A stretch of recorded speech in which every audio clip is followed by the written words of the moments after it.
자기야, 비밀번호 바꿨어? 왜 자꾸 틀리다고 나오지? 아니 그럴 리가 없는데. 이상하니 비켜봐, 내가 해볼게. 왜 안 열려? 누구요? 왜 남의 집 문을 따려고 그래요? 자기야, 아버님 집 팔고 이사 가셨대. 우리 이제 어떡해?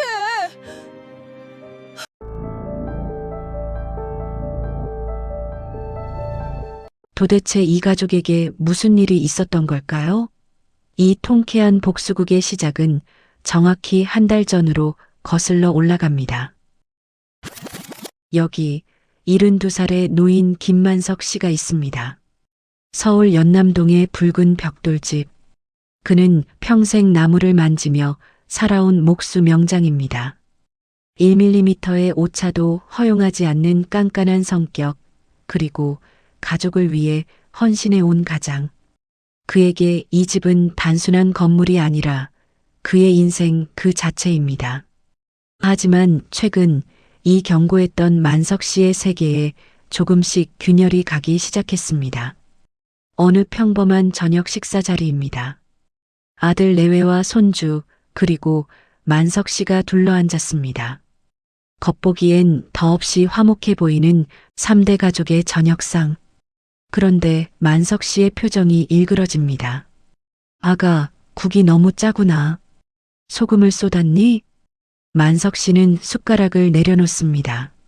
하지만 가족들의 반응이 묘합니다. 아들이 국을 한술 뜨더니 고개를 갸웃거립니다. 아버지, 하나도 안 짠데요? 간이 딱 맞아요. 며느리 수진 씨가 걱정스런 표정으로 거듭니다. 아버님, 지난번에도 싱거운 국 보고 짜다고 화내셨잖아요. 요즘 미각이 좀 무뎌지신 거 아니에요? 만석 씨는 혼란스럽습니다. 내 입엔 소태처럼 짠데 가족들은 아니라니. 자신의 감각이 늙어버린 건지 아니면 다른 이유가 있는 건지. 노인은 슬그머니 숟가락을 내려놓을 수밖에 없었습니다.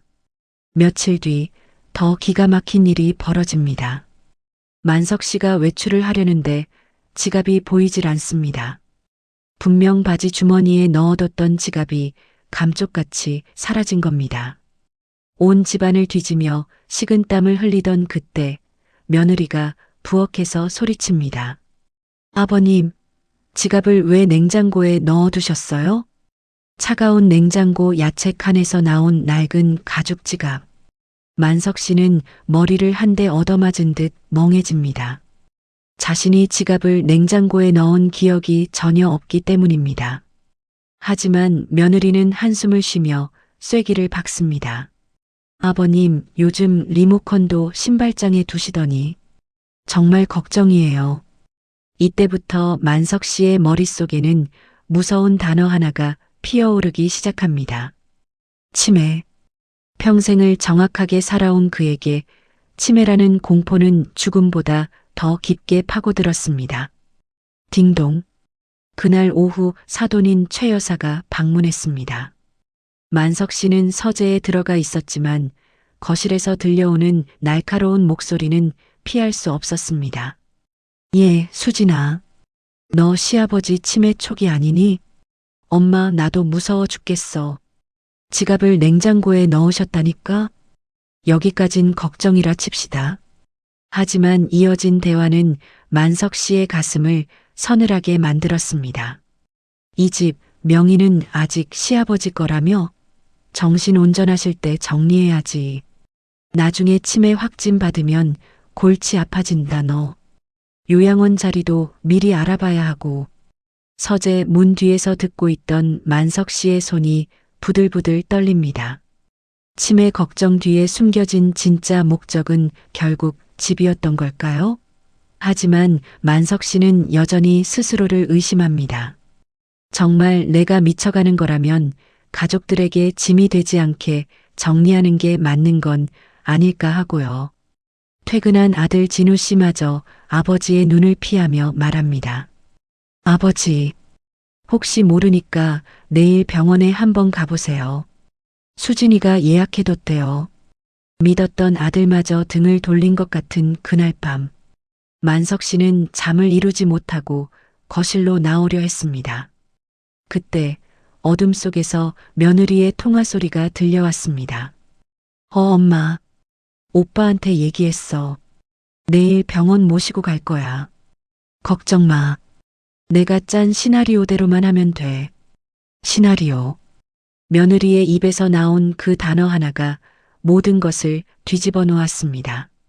냉장고 속의 지갑, 짠 된장찌개, 사돈의 바람잡이, 그리고 병원 예약까지. 이 모든 것이 누군가가 쓴 각본이었다면? 어둠 속에서 전화를 끊고 뒤돌아보는 며느리의 입가에 비릿한 미소가 스쳐 지나갑니다. 그건 치매 걸린 시아버지를 걱정하는 며느리의 얼굴이 아니었습니다. 먹잇감을 낚아챈 사냥꾼의 얼굴이었죠. 만석 씨는 문고리를 잡은 채 얼어붙었습니다. 10년을 가족이라 믿고 살았던 그들이 이제 가면을 벗기 시작한 겁니다. 세상에는 창살 없는 감옥이 존재합니다. 이곳에서의 죄명은 늙음이고 간수는 며느리, 그리고 판결을 내리는 판사는 바로 아들입니다. 지금 김만석 씨는 그 보이지 않는 감옥에 갇혔습니다. 병원 복도는 유난히 하얗고 차가웠습니다. 며느리 수진 씨는 시아버지의 팔짱을 끼고 걷습니다. 남들이 보기엔 다정한 며느리 같겠지만 만석 씨는 느낍니다. 그 팔짱이 보호가 아니라 죄수를 끌고 가는 형리의 소나기처럼 단단하다는 것을요. 진료실 문이 닫히자마자 며느리의 치밀한 연기가 시작됩니다. 선생님, 하루하루가 전쟁이에요. 아버님이 대소변도 못 가리시고 본인 이름도 잊어버리셨다니까요. 만석 씨는 기가 찹니다. 평생 남에게 패 끼치는 걸 죽기보다 싫어하는 자신이 거실에 실수를 했다니요. 억울함에 책상을 치며 소리쳐보지만 의사의 눈에 그는 그저 통제불능의 고집불통 노인일 뿐입니다. 의사 양반, 난 멀쩡하오. 다 거짓말이란 말이오. 만석 씨는 마지막 희망을 걸고 아들 진우 씨를 쳐다봅니다. 자신의 피부치, 평생을 바쳐 키운 아들이라면 진실을 말해주겠지요. 하지만 아들은 고개를 푹 숙인 채 외면해버립니다. 아버지, 이제 그만 인정하세요. 저희도 많이 힘들어요. 그 한마디는 만석 씨에게 사형 선고나 다름없었습니다. 아들은 알고 있었습니다. 아버지가 멀쩡하다는 것을요. 하지만 그는 아내의 등살과 현실의 무게를 피하기 위해 아버지를 환자로 만들기로 합의한 겁니다. 가장 믿었던 등 뒤에서 날아온 칼날. 그것이 가장 깊고 아픈 법입니다. 집으로 돌아온 후 만석 씨는 죄인처럼 방에 갇혀 지냈습니다. 그러던 어느 날 오후 목이 말라 부엌으로 나온 만석 씨는 매캐한 가스 냄새를 맡습니다. 놀라서 가스밸브로 손을 뻗는 순간 안방 문이 벌컥 열립니다. 마치 기다렸다는 듯이 며느리가 뛰쳐나옵니다. 아버님, 지금 불 지르려고 하시는 거예요? 순식간에 아들이 달려나오고 손자가 코를 막고 인상을 씁니다. 만석 씨는 변명 한마디 못 해보고 방화범으로 몰립니다. 아들의 눈빛에 서린 경멸. 그것은 부모를 바라보는 눈빛이 아니라 처리해야 할 짐짝을 보는 눈빛이었습니다. 그날 밤 억울함에 잠 못 들던 만석 씨는 거실에서 들려오는 며느리의 통화 내용을 듣게 됩니다. 그리고 귀를 의심합니다. 엄마, 오늘 작전 성공이야.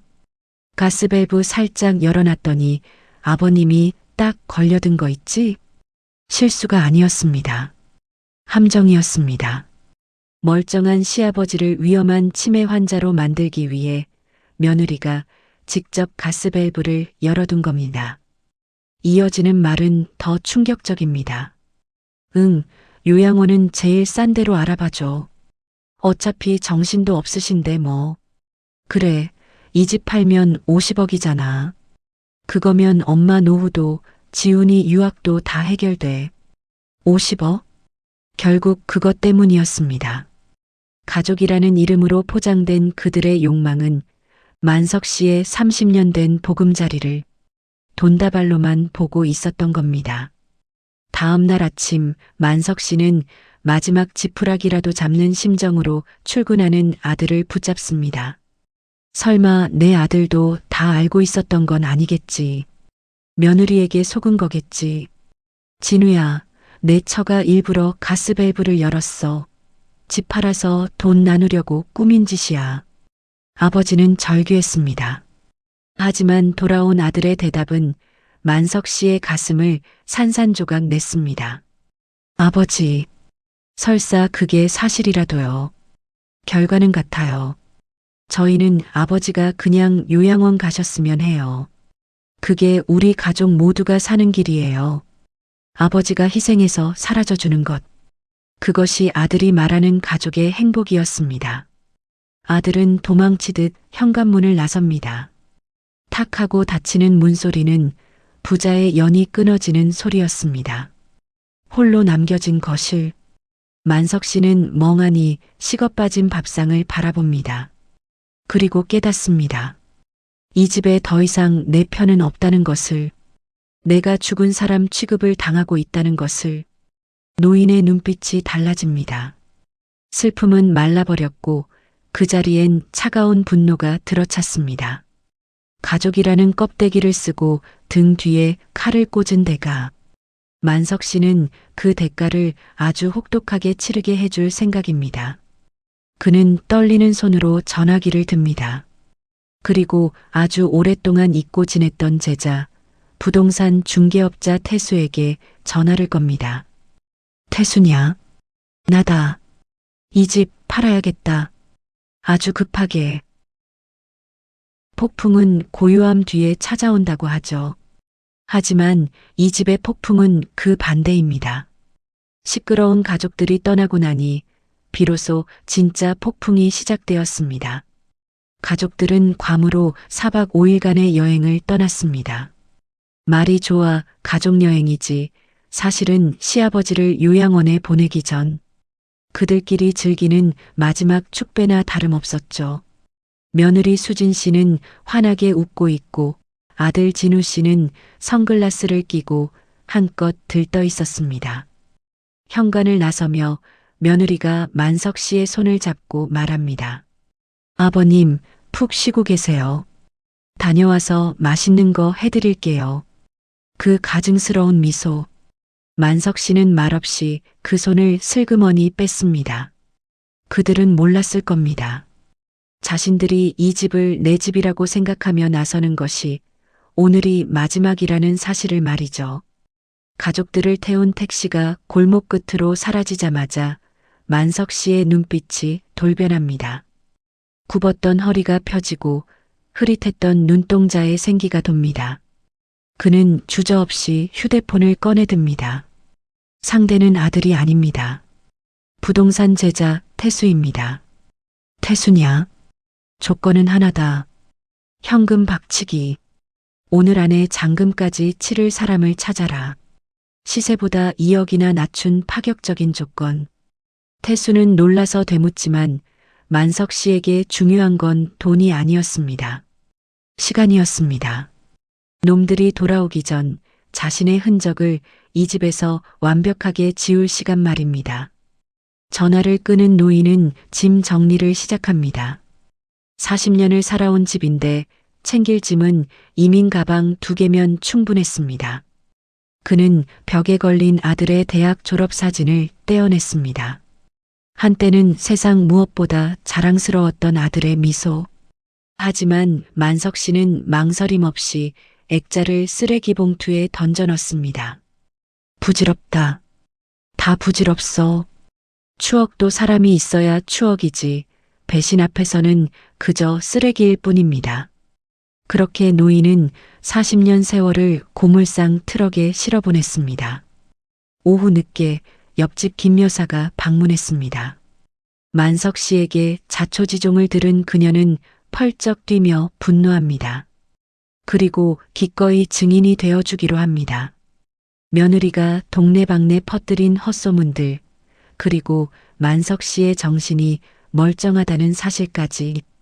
녹음기에 담긴 이웃의 생생한 증언은 훗날 만석 씨를 지켜줄 가장 강력한 무기가 될 것입니다.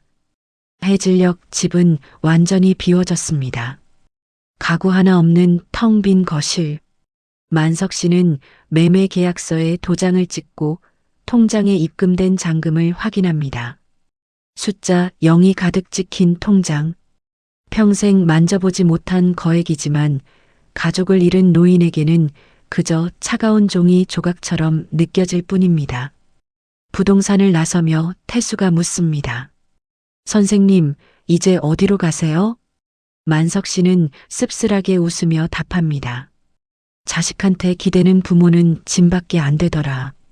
나는 이제 가벼워질란다. 삑, 삑, 삑, 삑. 띠리링. 마지막 의식만이 남았습니다. 만석 씨는 현관 앞에 서서 도어록 커버를 올립니다. 가족들의 생일로 조합했던 비밀번호. 이제 바꿀 때가 되었습니다. 새로운 번호가 입력됩니다. 아들도 며느리도 세상 그 누구도 알 수 없는 번호.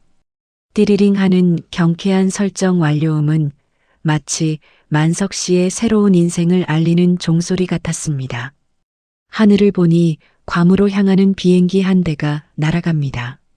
저 비행기 안에서 가족들은 칵테일을 마시며 축배를 들고 있겠죠. 이제 며칠만 있으면 시아버지 요양원 보내고 이 집은 우리 차지다 하면서요. 하지만 그 웃음이 비명으로 바뀌는 데는 딱 4일이면 충분합니다. 그들이 돌아올 집은 이제 없습니다. 따뜻한 밥상도, 그들을 기다려주던 아버지도 이제는 없습니다. 만석 씨는 택시에 몸을 싣습니다. 수원으로 갑시다. 익숙한 연남동 거리가 차창 밖으로 멀어집니다. 눈물이 날 법도 한데 노인의 얼굴에는 묘한 미소가 번집니다. 속이 뻥 뚫린 듯한 해방감. 그것은 70년 만에 처음 맛보는 완벽한 자유였습니다. 수고하세요. 오후 4시 가족들을 태운 대형 택시가 연남동 집 앞에 멈춰 섰습니다. 4박 5일간의 괌 여행. 아들 진우 씨의 얼굴은 검게 그을려 있고 며느리의 양손에는 면세점 쇼핑백이 주렁주렁 들려 있습니다. 손자 녀석은 새 운동화를 자랑하느라 바쁩니다. 그들의 표정은 세상을 다 가진 듯 했습니다.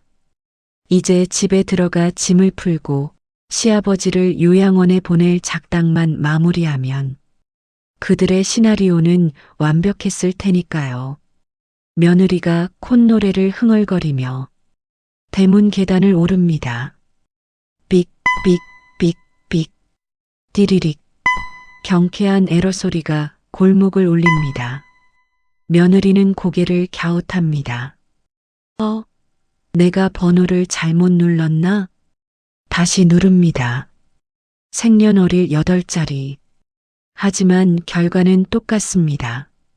굳게 닫힌 철문은 꿈쩍도 하지 않습니다. 뒤에서 기다리던 아들이 짜증을 냅니다. 아, 뭐해? 배터리 나갔어? 아들이 직접 나서서 자신만만하게 버튼을 누르지만 문은 열리지 않습니다. 그제야 가족들의 얼굴에 당혹감이 스치기 시작합니다. 단순한 기계 고장이라고 생각했을 겁니다. 만석 씨가 비밀번호를 바꿨을 거라곤 꿈에도 상상 못했을 테니까요. 왜냐고요? 그들에게 만석 씨는 제 밥그릇 하나 못 챙기는 치매 노인이어야만 하니까요. 아버지, 문 좀 열어주세요. 안에 계세요? 아들이 대문을 부서져라 두드립니다. 그때였습니다. 드디어 문이 열렸습니다. 하지만 문틈으로 나온 사람은 만석 씨가 아니었습니다. 러닝 셔츠 차림에 칫솔을 문 낯선 40대 사내였습니다. 누구쇼? 사내의 퉁명스러운 한마디. 가족들은 귀신이라도 본 듯 얼어붙었습니다. 누구세요? 여긴 우리 집인데. 무슨 소리야? 며칠 전에 내가 잔금 다 치르고 이사 왔는데 전주인 할아버지는 이사 가셨어. 짐 싹 다 빼서. 이사, 잔금. 그 단어들이 가족들의 뇌리에 꽂히는 순간 며느리의 손에 들려있던 명품 쇼핑백이 바닥으로 툭 떨어집니다. 아들은 뻐끔거리며 상황을 부정합니다. 분명 5일 전까지 내 집이던 곳이 남의 집이 되어 있다니요. 가족들은 순식간에 쫓겨난 게 신세가 되어 문 밖을 서성입니다.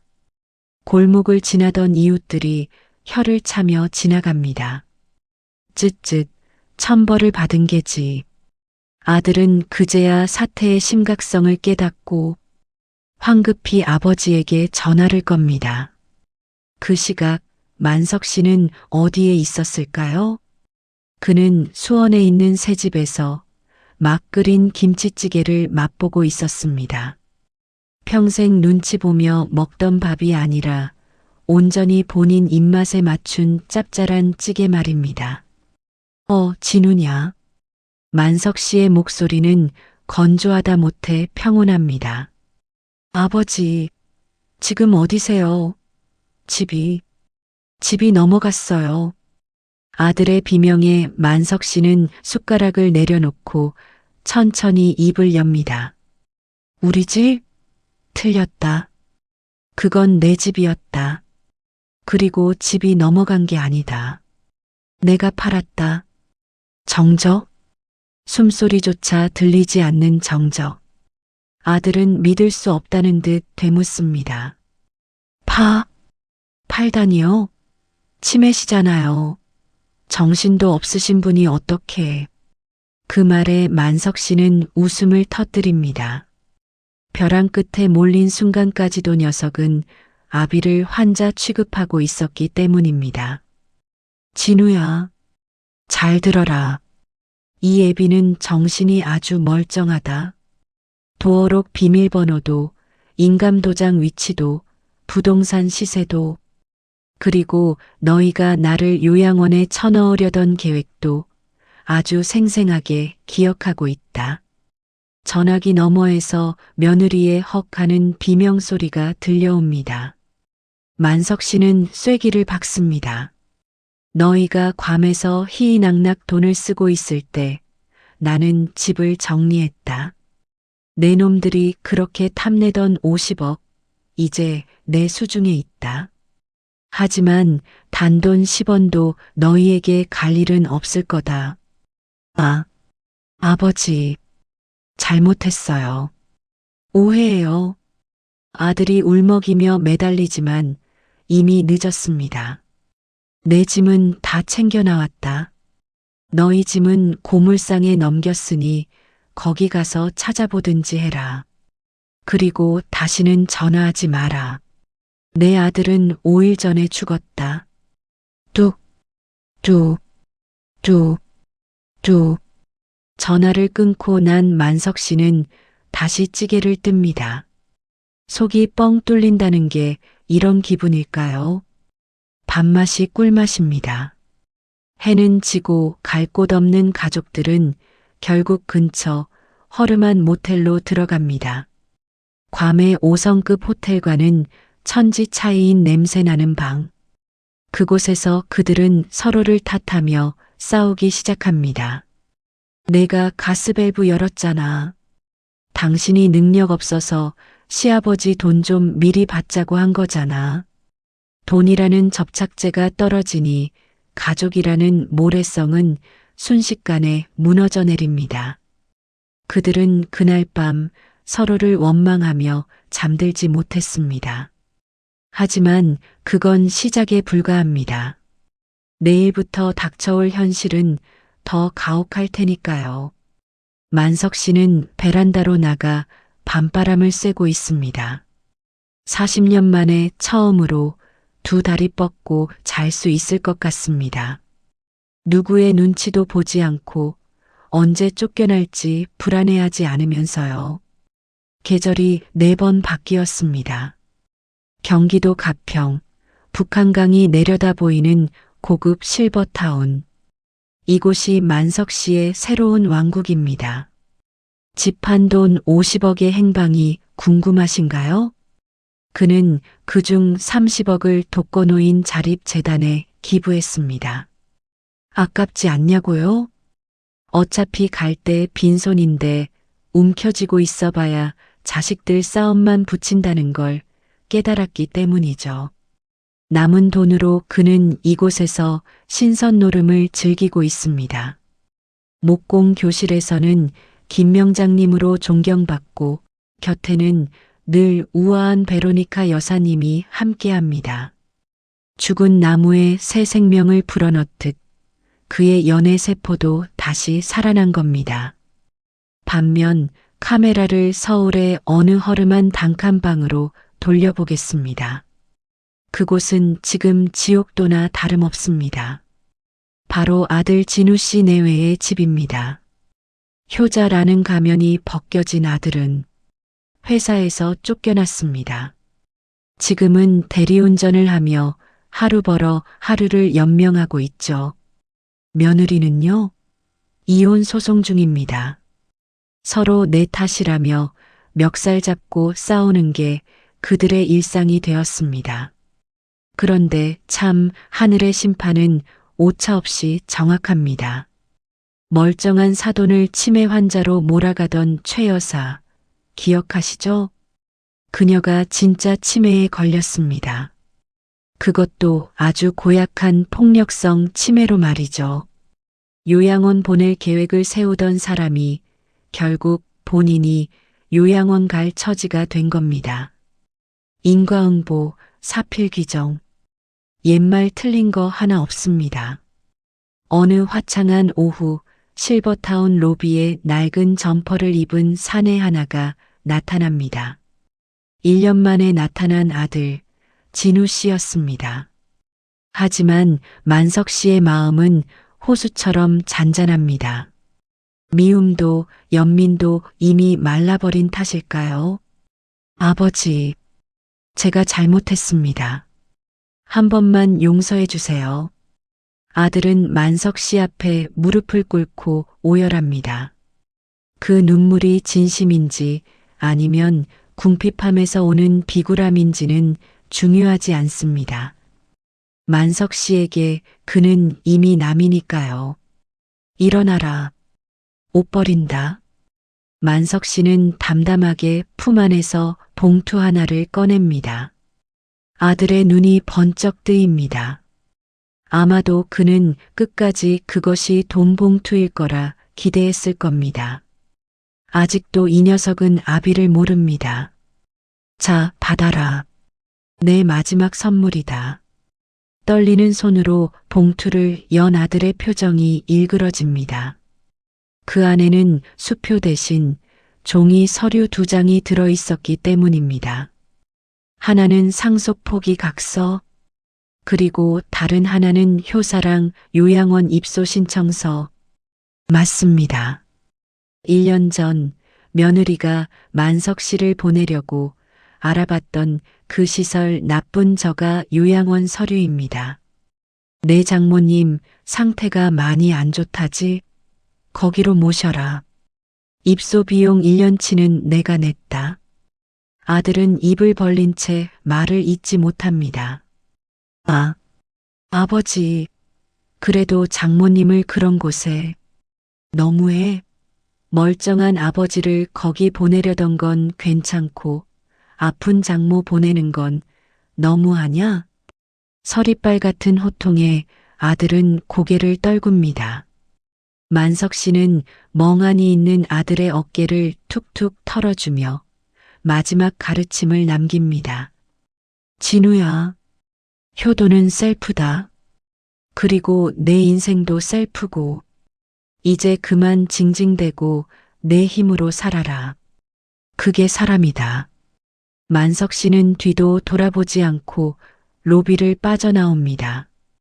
주차장에는 빨간색 오픈카에 앉은 베로니카 여사님이 그를 기다리고 있습니다. 만석 씨, 다 끝났어요? 네, 아주 깔끔하게 정리했습니다. 갑시다, 베로니카. 동해 바다 보러.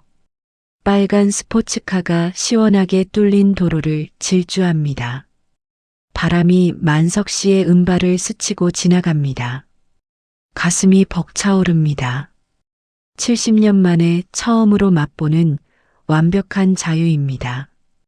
여러분, 황혼의 반란은 이렇게 끝이 났습니다.